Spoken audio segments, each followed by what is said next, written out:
And thank you very much for joining us here on PM Express. A conversation that may have gone a bit under the radar, but it's good to look at it because we're spending 178 million cedis of the taxpayers' money to do what? To build constituency offices for members of parliament. The key question is it necessary? This is dividing. Even in parliament, there are people who disagree that we should spend this amount of money. At the time of COVID and the economy is in crisis, is this the best way to spend 178 million cedis? And what problem really is this going to solve for us? And how significant is that problem that we need to spend this amount of money on?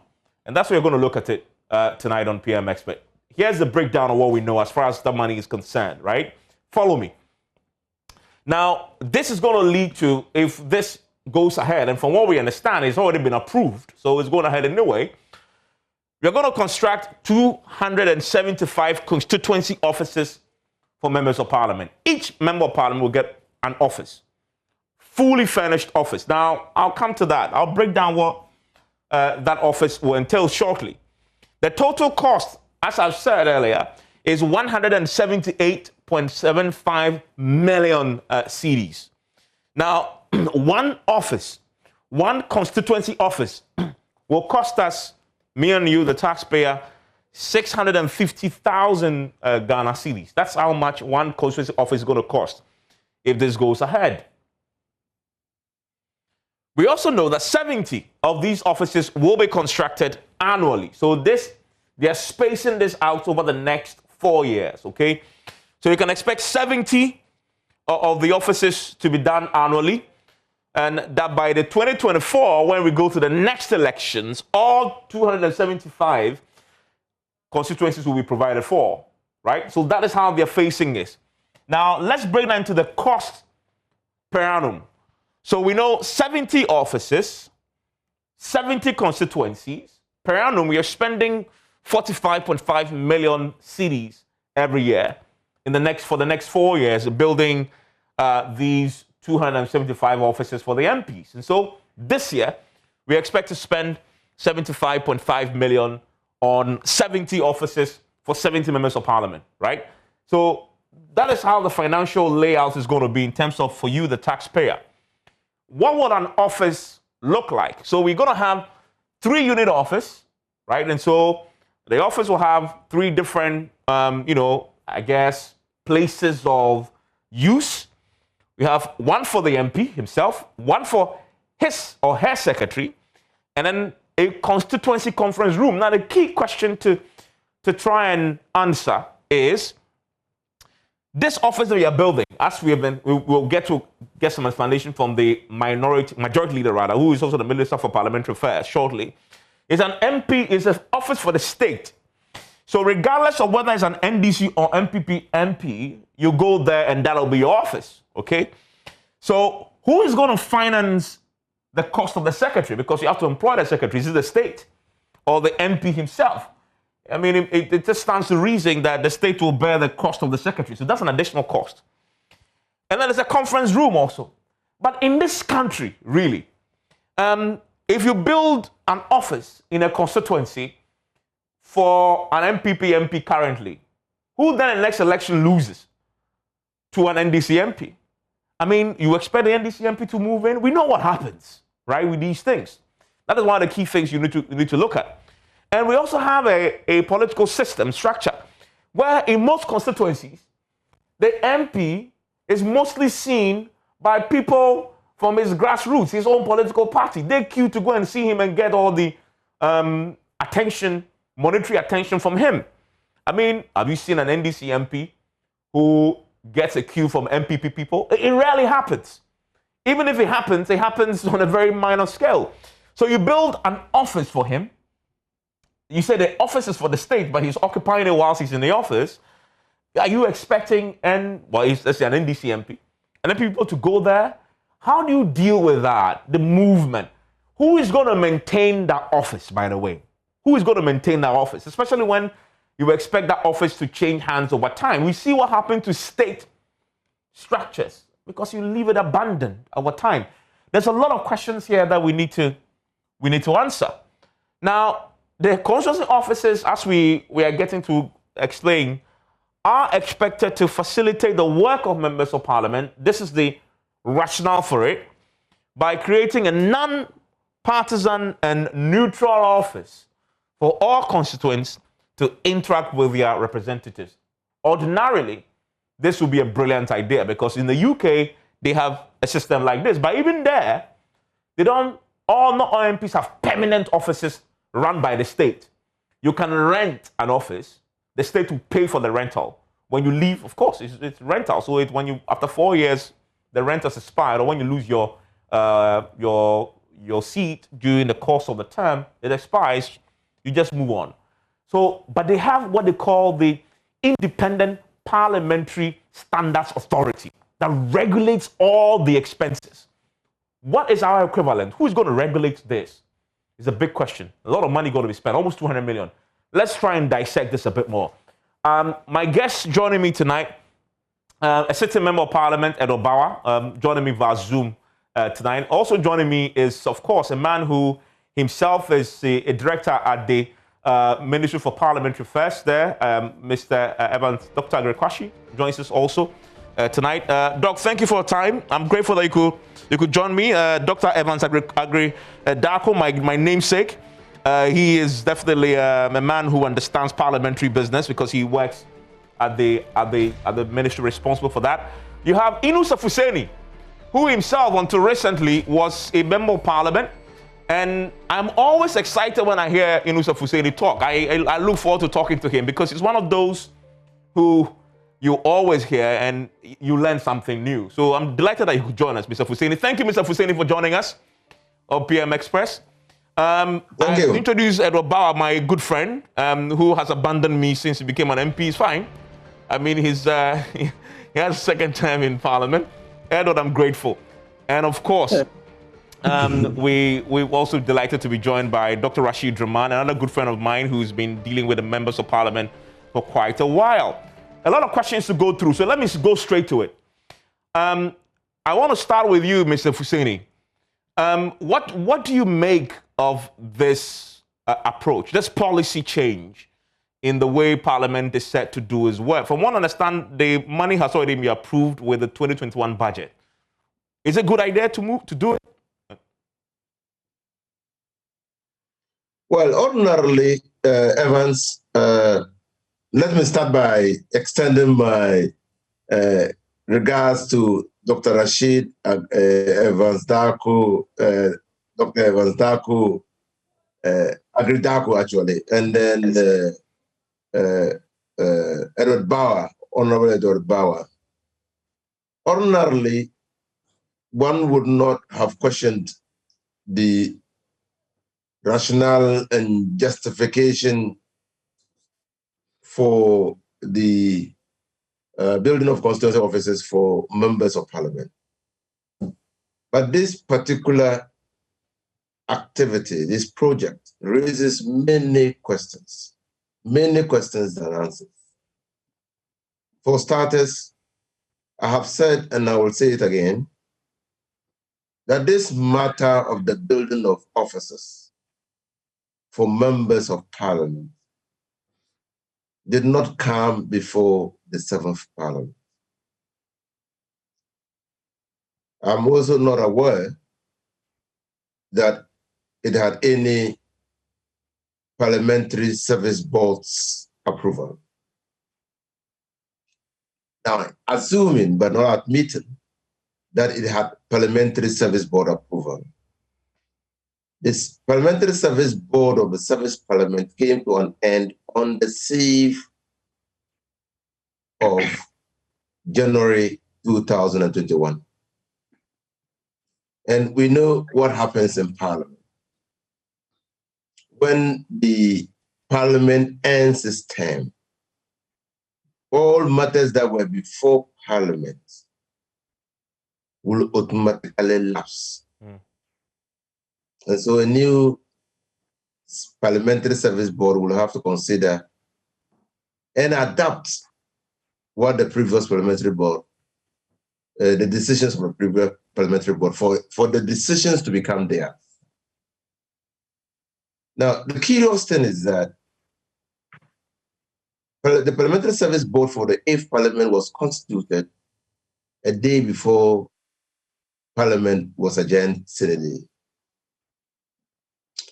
The budget, the 2021 budget, was presented way before the Parliamentary Service Board was constituted. And that is where my difficulty is. So whose act are we implementing? Whose decision are we implementing? Who made those proposals? Who evaluated the proposal? How was the costing done? Are members of parliament part of this whole arrangement? And have they given their approval to the arrangement? Mind you, within the 4 years, close to 176 million Ghana cedis will be expended. That is if you don't even talk about variations and escalations in the performance of the contract. Well, you know what inflation does to the contract sum. If this year is 650 million, inflation and variations could escalate the unit cost office, and we might end up spending more than 176 million Ghana cedis. Is it the best way to spend the money? I don't think so. Okay. That's a fundamental question. What ought to have been done, and I've said it. That's a fundamental question, Mr. Fuseni. Hold your thought there, because that is, I guess you just hit the nail on the head for me in weighing the need versus the value, I guess, of the cost of it all. I want to bring in the executive member of parliament, Mr. Barr. Mr. Barr, what's your answer to that question? And many people on social media are asking the same question Mr. Fuseni asked. Is this the right way to use this money at this time and going forward? Thank you very much, Evans, and good evening to my seniors on this platform. First of all, I've listened to Honorable Inus Fuseni. I realized that his argument mainly is as to whether the necessary procedure, parliamentary approval, Parliamentary Service Board approval, whether MPs themselves were involved in the whole discussion, whose decision it is. Even he's attempted to also even look at value for money in the face of what we have today. I've heard him make those points. These are very legitimate questions to ask, because obviously, if you are going to carry out a project in the name of the state, using state funds, there are certain laid down procedures you need to do depending on the organization you belong to. That being said, you have that as one aspect, but you also have as to whether the rationale behind it is something that is tenable. As in, is there a need for it? Whether there's a need for it. You see, we're having this discussion within the context of what we have today, what we face today. We are in a COVID situation. We have situations where, if you look at the 2021 budget, is one of an austerity. You have conditions of living being so high. And so when you want to juxtapose that with the current proposal, then the challenge then is that how do you justify putting up 70 offices for the year 2021 fiscal year, as against people having to pay very high cost for other expenditures? But look, if you were to ask me very clearly, and I don't know, Honorable Inus Fuseni has been more in parliament than me. This is now my 5th year, so I can't pretend to be more experienced than him. But my very limited experience in parliament, clearly, if really it is true that we are supposed to make laws and debate public policy, and that we are supposed to also superintend over the activities of government, and that's the executive, And a very large extent in all this is to represent our people. The question you ask yourself is that your activities within Parliament, is it always representative of the views and the interests and aspirations of your people?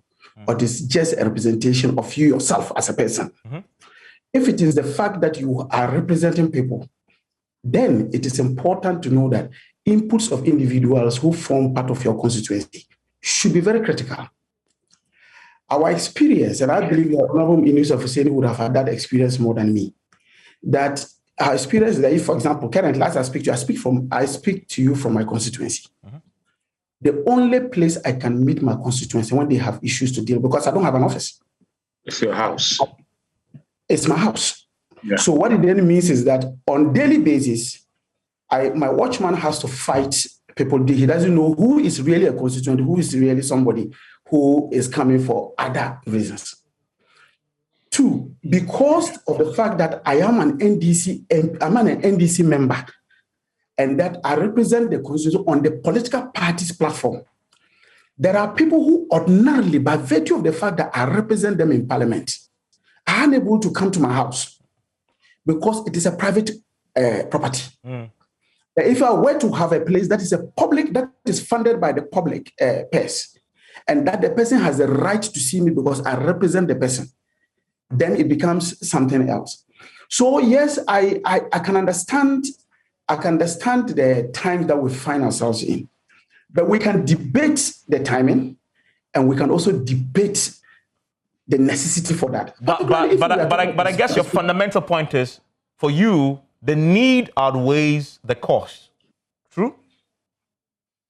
They are about the same level, because for me, irrespective of whether it is even the building of, if it is even the building of any office that is using the public purse, I will expect, and I still believe that the fact that, for example, if you take this year, about 45-point-something million Ghana cedis have been voted for this, and that they've given a unit cost to be around 600,000 Ghana cedis. I still believe that as an entity, there must be value for money audit before even any implementation is done. Is that okay? Hold on for me. I'll come to that.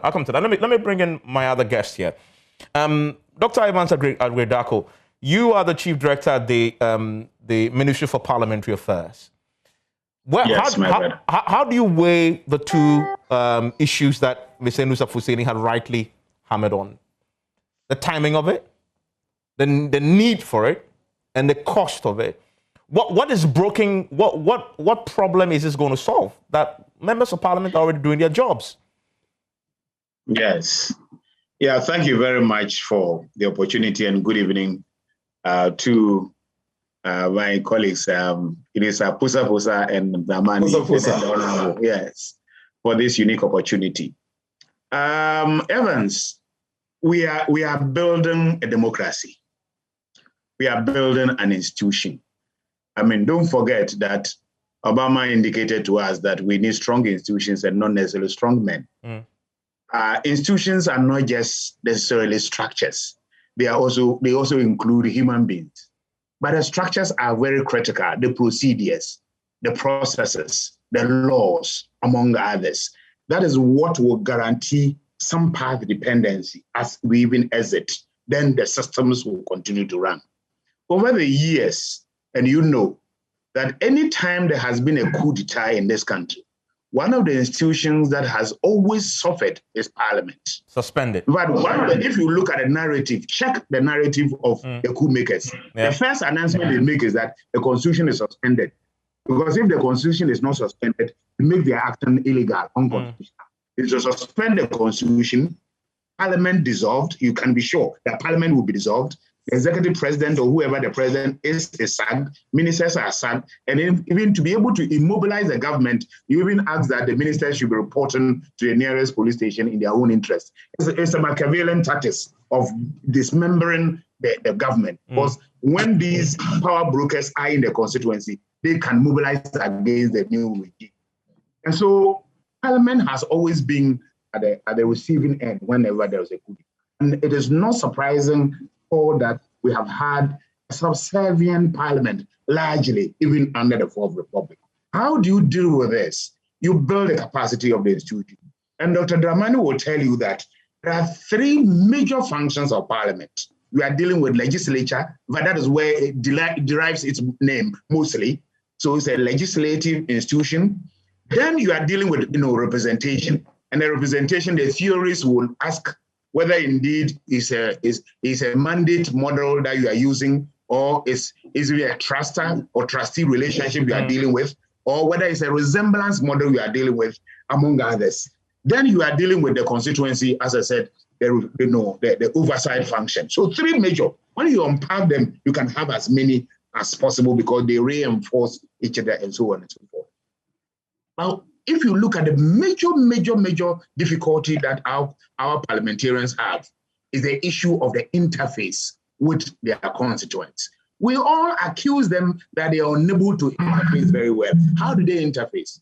For me, as an institutionalist, and as a rational actor institutionalist who believes in not just the structure, but also the human beings, I strongly believe that the constituency office, which will be neutral, non-partisan, will offer the MP an address. It will be a place where somebody can send a petition, for instance. It will be a place where the MP can interface with his people. But the MPs are already interfacing. They're still getting the.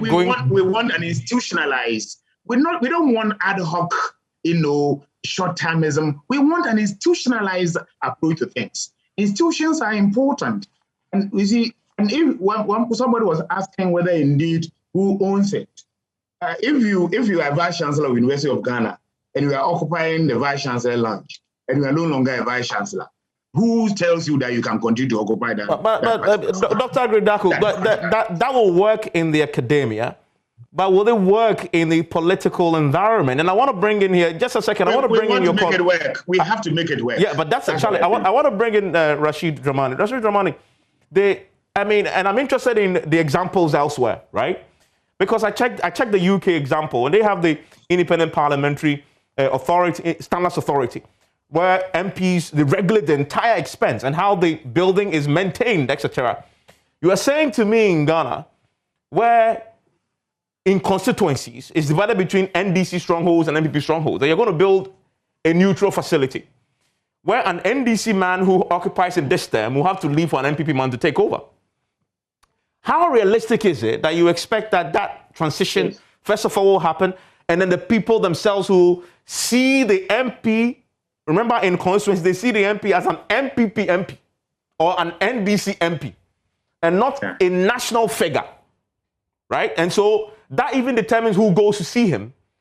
Will this structure, that we are trying to borrow from the UK and elsewhere, will it work in a political environment like ours, the way ours works?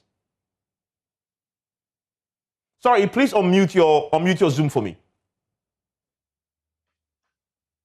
Sorry, let me join everybody else to say good evening to my seniors here and the honorable members. And first of all, Evans, let me start by saying that, in this country, we practice what I would characterize as an incomplete democracy. Mainly because, look, the legitimacy of any parliament and its members rests on the central claim that they give meaning to political representation in a society. Precisely, yeah. And over the years, I've been having observed our parliament, since the second parliament up to this point, the weakest link, if you ask me, is the issue of representation. Yeah. I know people can make all the arguments, and I heard Honorable Yusuf saying it very well the last time, that, look, your constituents can find you, but we want a structured way of dealing with this. If we go back to yesteryears, I remember in the second or third parliament, a colleague of mine came to this country from the World Bank, and we're doing some work with Parliament. And the late Honorable J.H. Mensah said, the colleague asked him, "Where's your office?" He said, come with me. And we kept going towards the car park. And he went and opened the boot of his office and said, "This is the boot of his car." He said, "This is my office." Today we have put that behind us. It cost us a lot of money and so on, but we have some decent structure, at least where members of parliament can sit and do their work and so on. I think in the same way, I hear the issue about the costs. That is something that can be dealt with separately in terms of the timing, the COVID, and so on. But I think this whole idea of constituency offices for members of parliament, I think is an idea that we should have dealt with right from the very first day when we started, this fourth Republican democracy. But I have a question for you. Yes. I have a question for you. Yes. Do we have the structure? Let me answer your question, Evans. Yes, please. Yeah, you were asking about the NDC, MPP, and so on, and the uniqueness of our politics, the way we do our politics in Ghana. Yes. We don't have to go very far. We don't have to go to the UK. I have visited constituency offices in Botswana. I've visited constituency offices in Zambia. They have similar politics like us. If we want to avoid some of these challenges, I think we don't have to go very far. We can learn from how these have been dealt with in similar southern, countries that have similar challenges like we do. The issue of the cost, whether we are going to spend 650,000 per office or less or more, I think that's a separate issue. For me, if we want to make our democracy complete, if we want to give meaning to the issue of representation, then this is an idea that we have to tackle head on. Because look, Evans, every day, we hear about lawmaking, as Dr. Agredako has mentioned. We have a structured way of doing lawmaking. People work at the committee level and so on. Oversight is, again, if we don't show up in Parliament, there are consequences for it, even though over the years, Parliaments, in, out, have failed us in terms of taking action for errant and absentee MPs from Parliament. But when you come to representation, for instance, if an MP doesn't go to his or her constituency, I have never seen anywhere that in the standing orders or in any other law which says that there are punishments that should be but you don't need any punishment because the people will punish him at the end of the term. Yeah, exactly. But the people have only gotten a chance, to punish the MPs every 4 years. Yeah. We don't have to wait until 4 years. So during the course of the 4 years, like Honorable Edward Bauer has said, Evans, you and I, when we have to meet our MP, perhaps maybe you, because you have a bigger microphone, you can have access to your MP. But an ordinary person who wants to meet his or her MP, you don't know where to find the MP. You can't go to his house. You can't go to her house. If there's a structure where at least we can go and vent our whatever challenges that we face in the constituency, I think that will help in growing our democracy. Yeah. Let me bring in Mr. Husseini again. Mr. Husseini, are you convinced? Because I hear a very overwhelming argument for why we need this now, regardless of the cost. And I think I can say, we all know that if the need really outweighs the cost, we need to do it. Well, so you're talking about the utility of the office. And I hear arguments like, if the people want to meet you want to structure the parliamentary work in the constituency. And so you need a permanent office, a permanent representation and manifestation of the MP in the constituency. That is the argument I'm hearing. And democracies cannot be complete. Democracy is continuously evolving. And presently, the literature is even showing that democracy is in retreat. And people are working very hard to ensure that democracy, becomes the norm. We also know, Dr. Evans Darko, you can have a government without democracy, but you can't have a democracy without parliament. That was the reason why anytime there was a coup d'etat, the military leaders attacked parliament, because parliament is the symbol of democracy. And so if you have a coup d'etat, it cannot be democratic. And so the first institution you attack is parliament. Yeah. Because that is the symbol of democracy. Yeah. Now, the utility best approach to take concrete and mortar and go to the constituencies and erect an office for the MP. Where do you erect or build a structure? Mm-hmm. You know, our constituencies are vast. In some constituencies, a number of villages will come together to form the constituency. And so the MP, the incumbent will have a voice, a say in determining where to site the office. Assuming many villages come together, like in Edward Bauer's place, many villages come together to form a constituency. Edward Bauer might decide that because he's incumbent, he will want the constituency office to be in his village. Next time there's a change in that constituency, the MP might not want the constituency office in Edward Bauer's village. Yeah. So you will face the problem.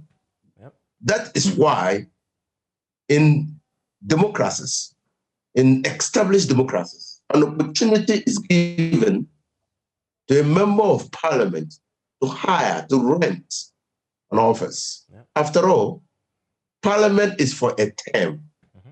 A member of parliament is for a term. And within the term, he is entitled to an office in his constituency. And so money is made available through the parliamentary service or the regulatory body or the maintenance of those offices to allow the member of parliament to rent an office at a place of his choice. In the event that there is a change, the new member of parliament will now be able to rent an office, not exactly where the former MP had, but at a different location if he so chooses. That solves the problem of having to deal with a fixed structure that will not serve the purpose of an incoming MP. Mm. And I don't know whether you have vetted your mind to that. And probably, and it could be a political suicide if Edward Bauer, who is from a village within the constituency, decides that he's going to build a 3-unit office in another village. He can be sure that his village constituents will rise against him, because when he had opportunity to build a 3-office structure, he decided on a place other than his village. To overcome that difficulty, that can be worked out. Evans. To overcome that difficulty, you give the MP, you give the member of parliament an opportunity. That's number one. Number two, we already have platforms. You have the district assembly, and understand that even the parliamentary service board is into discussions with the Ministry of Local Government as to the procurement of land. That structure is already, that platform is there. So why do you not build on that synergy, that existing structure, and tax the Ministry of Local Government to build offices for members of parliament or allocate offices to members of parliament?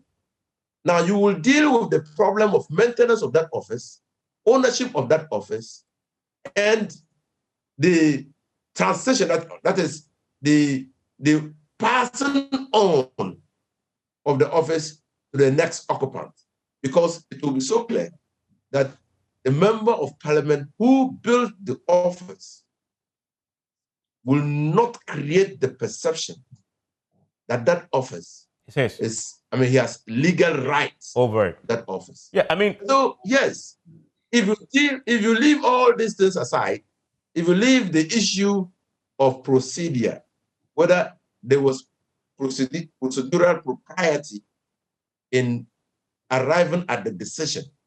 You have to contend the issues that will come up after the implementation. That is the implementation challenges. And Mr. Fuseni's point is relevant because I was just reading up on the UK example, and he makes it right. In fact, in the UK, you are actually even allowed to rent an office from your party's existing structure.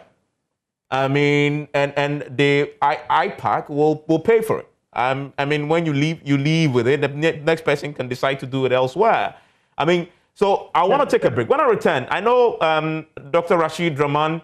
Dr. Rashid Rahman will like to say something about that. I also know that we'll get some reactions from Mr. Bauer and Agridako also to this. But the fundamental question we'll be exploring is, who is going to regulate this arrangement that we are going to put forward?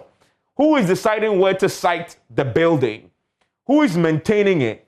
There are so many factors that needs to be considered in trying to do this and do it right. So the buildings do not become white elephants after the incumbent uses it for the first time. Stay with me after this break.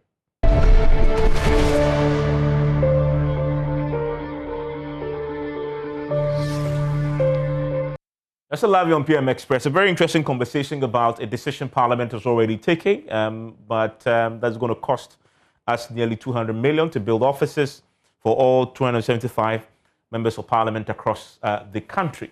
With me, our Mr. Yunus Fuseni, who is a immediate former member of Parliament himself in Tamale. Also with me is an incumbent member of Parliament from Bongo, Edward Bauer.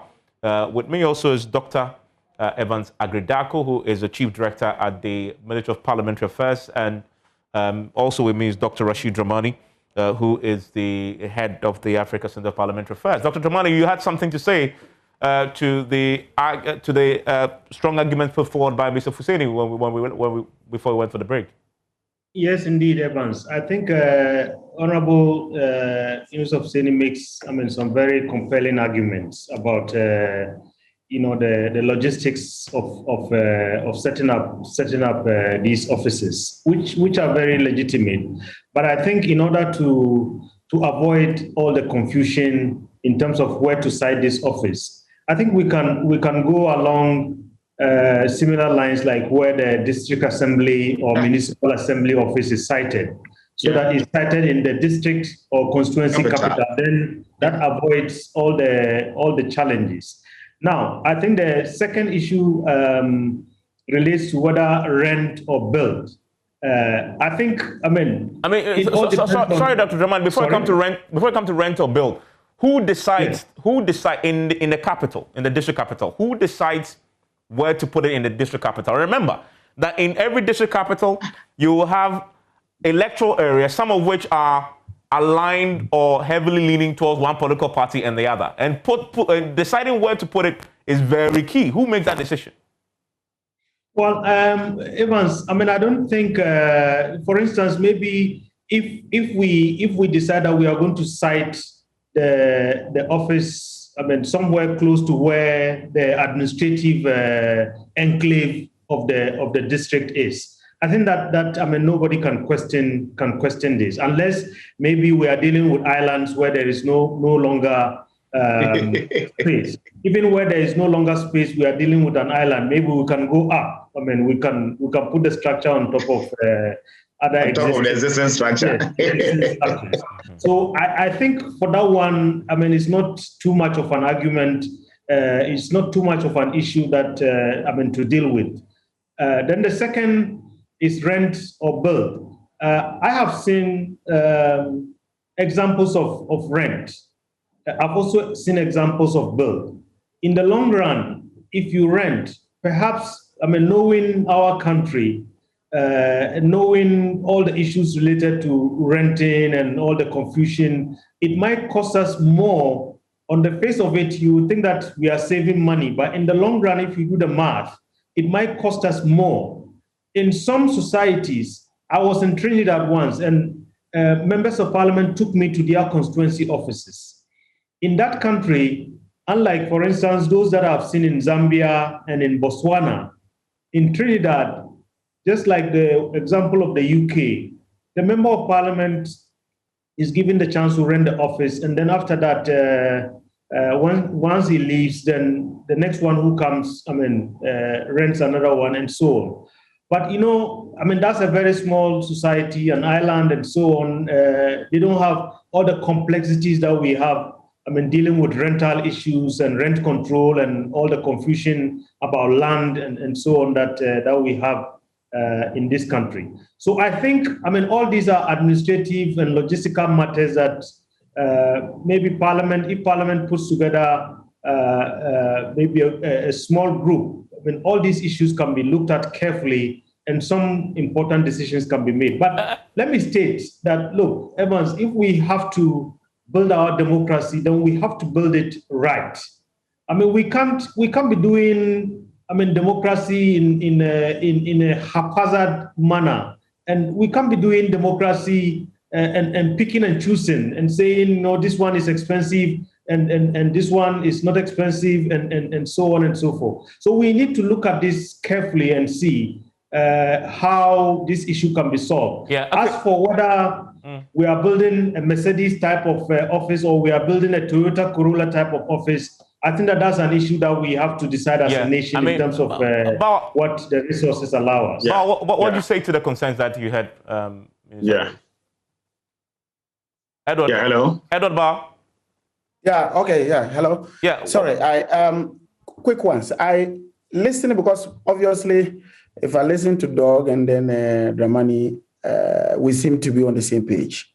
The bit of the divergence is with my senior.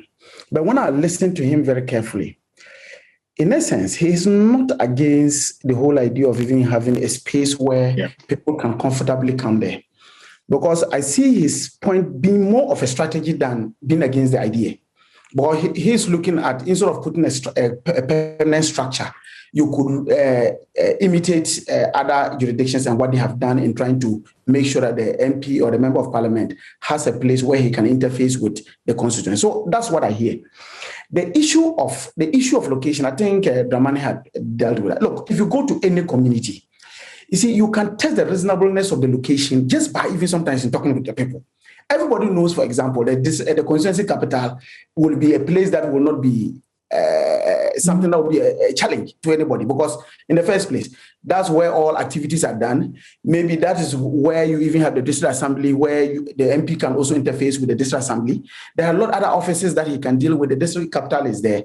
So location may not necessarily be a challenge, because look, how on earth, if you take my constituency, if you get up and you are moving the siting of, for example, this particular, should it come on, to a place that is outside the capital, you must give compelling reasons why you are doing that. But if you are bringing it to the capital, it becomes something that seems to be second nature. People will understand what it is. You are worried about the issue of transitions. As to whether if this person wins the election after a term, assuming his mandate is not renewed, how does it go? You ask yourself, how do we transit when it comes to even our district chief executives? We've had situations where district chief executives operate, and that also addresses Honorable Inusa's case, operate in areas where predominantly his or her party may not be popular in that particular area. But the person is able to, and we've had that, and we'll be able to experiment that since 1988 or thereabout in terms of our local government system. So that again, for me, is not much of a problem. But you see, I will still go for the permanent structure instead of the renting because of some of the reasons what Ramani said. Look, and Honorable Inusa knows this because he's my senior when it comes to the energy sector. We've had controversies over when you have CEOs and other things come and they opt for renting instead of going for permanent structures. And when you look at it over a period of time, they could have put up not less than 4 or 5 of the structures that they are renting. Yeah. And so over a longer period, it is cost effective to have a permanent structure that is there. Now you ask yourself, who then takes care of that? Who is responsible for that? The parliamentary service should be responsible for that. Because in my office, when I come to parliament, when I was there, let's say when I came on January 7th, 2017, I was allocated an office. These are offices that are run by the parliamentary service. And so that is a property of the state. It is not your personal property. You are only occupying there by virtue of the fact that you have a mandate to represent the people. The moment that mandate is not renewed, I mean, it is a matter of you have no you are no longer there to be able to make it. But you see, Evans, part of this problem too that we need to look at. When I listen to your intro, and you know me, I've dealt with you guys with the media and other things. When I listen to your intro and you talk and you emphasize on the figures, sometimes we lose sight of the irrelevance of even the project that is going to take place. Look, Doc said something over the period, because we have had a very huge history of militarism in our governance. As I said, the unit that suffers is always the legislature. Always you will have an executive, it can be a dictatorship, whatever, but you will still have an executive, you will have a judiciary. So over the years, they have built capacity both in terms of structures, that's brick and mortar issue, and in terms of institutional building. But our situation is that because the whole idea of this arm of government is a bit alien, because consistent practice has just been less than 40 years in our country. So because of that, it is alien to us. So sometimes when people are presented with such facts, and then they look at figures, because if you mention a figure of about almost 200 million, and you know that this is somebody who is also sitting down and he thinks that, I don't have a job, we don't even have money today, then you begin to say, but these guys are wasting money. But you see, if you want to have quality, if you want to have a situation where there's quality representation, then you must invest in that. Or else every year we'll come back to the whole issue that says that, and they brought this into parliament and nothing was done about it. I was not there in the first parliament. I was not there in the second parliament or even up to the sixth parliament. But I want to believe that because of the continuous addition of structures and then the building of capacity, even both at the parliamentary service level and even with the MPs, I believe that gradually we are beginning to improve. Yeah, okay. So but that's the question. But that is the question. That is the question I want to come to Dr. Gwedaku about. The point is Dr. Gwedaku, we are always in a hurry to Edward, can you hear me? Edward, can you hear me? Yes, I can hear you. Just hold on for a minute. Let me hold on for a minute. Let me bring in Dr. Gwedaku on a question that fundamentally, what problem are we solving here? I mean, you talk about guaranteeing quality of representation, right? Now we have MPs in offices. I mean, look, compared to what it used to be, we've invested far more in an MP today than before. Dr. Gwedaku, the question to you is, and you are the chief director of the parliament, have you seen a qualitative improvement in the standard of an MP today compared to what it used to be? Based on all the work, all the investment we've done in them. Have you seen that? And what is the guarantee that this additional investment will do that? I mean, if you look at, in terms of what Parliament has done, we all have this freedom that we're engaging in this discussion, largely because of the work that Parliament has done. Well, you credit Parliament with almost everything. The type of progress that we've made, a number of laws that have been enacted, governing all manner of affairs of this country. We need if there's a problem that we have identified, it is because perhaps we are not investing enough. One major area that I have identified, which is a gray area, is the quality of representation. So I'm not surprised at all that the attrition rate is very, very high. Attrition rate is very high because there seems to be a tension between the functions that we have doing to our MPs. Mr. Dramani, sorry, Mr. Gwedaku, you are saying that one office will solve that problem that you are just talking about. But Evans, you know that these things don't happen like osmosis. Democracies are not built overnight. But you know, we went to class 1, but we are doctors now. You have to take one step at a time. And when we have identified a gray area that must be addressed, it goes a long way in addressing the difficulties that we have. Societies, I mean, US has been in democracy for more than 230 years. They still have problems to address, but they have made some qualitative improvement in the way they govern themselves. Can I put it to you that scientific analysis of the work of members of parliament, like that, for example, the one that is done by the groups like Odikru and others, show that although we have 275 members of parliament, only a few members of parliament, like the likes of Inu Safuseni, like the likes of Abdallah, who have lost their seats, actually do the work. The overwhelming majority just don't go to their constituencies, and even if they do, they don't interact with their constituents. That's a few. No, that is not a fair assessment to make. No, but you need to find out yourself. We see the different results. They don't even come to Parliament. Not in Parliament, whether the person is holidaying or is moonlighting. You have committee sittings, you have committee work. There are people who travel to do government business or engage in other things that will help the legislature. You and I are putting a lot of pressure on MPs. And don't forget, ask Honorable Inusa Husseini. Sometimes they are not in Parliament because they are lobbying in all manner of institutions, just so they can send certain things to their constituencies. I have analyzed more than 400 questions that have been posed by Parliament. More than 90% of them are constituency issues. When would this road be constructed? When will this clinic be completed? Check. So what it means is that we have given them functions. I mean, you know that in administration, when you deploy functions, you deploy corresponding resources. Otherwise, you will not be fair to the MPs when you are assessing the quality of delivery. Let's deliver by way of the state's responsibility in providing the enabling environment, the supporting system, the structures. Then we can effectively monitor their performance. It's like the motto of Legon Hall.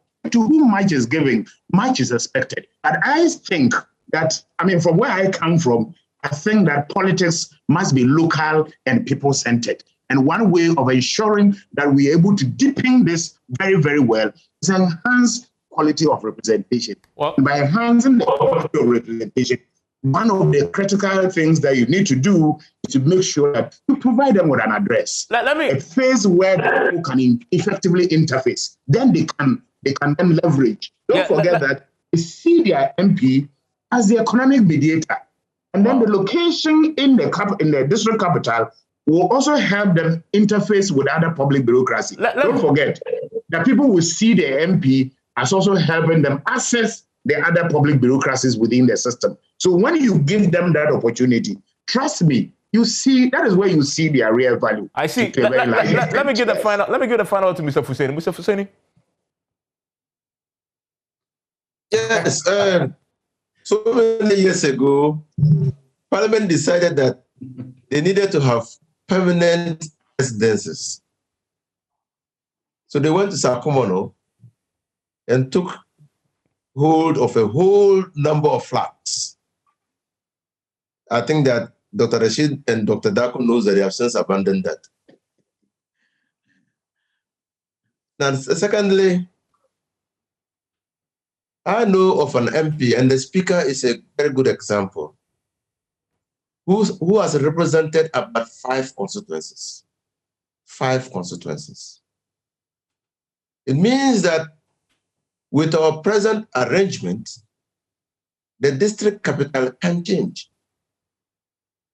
When there is a redemarcation of constituencies consequent upon the creation of districts, what happens? You build more. There will be a new. What happens when it changes? So you build a new constituency. So it means that you are not even finished with the costs. Thirdly, do we need to spend money at all? Why don't we do like the judiciary has done? If you want district offices, district courts, the districts must build the courts, the district courts, but the transition. It's still public money. Yeah. It's public money. It's still public money. I know it's still public money. But then you allocate responsibility for that office. Look, Evan. It's still public money. But there's no responsibility for that office. You get it? Yeah. Now, I shudder to think, if the office is built with the present arrangement, I mean, you can be sure that they will turn out to be white elephants. Yeah, I mean, I told Dr. Dramani about a week ago that your constituents will find you. Bawa, your constituents will find you. They will find you in the streets. They will find you in the market. Yes, is that the idea? They will find you wherever you are. I want them We want them to find you properly. We want them to find you in an office. Yeah, well, listen, proper engagement. Gentlemen, thank you very much. It's been a great conversation, but at least it's a conversation that has started. Let's see what the people will represent, myself and all of yourselves, say about this when it comes down to spending the money. Enjoy the rest of your evening. Thank you for joining me, gentlemen.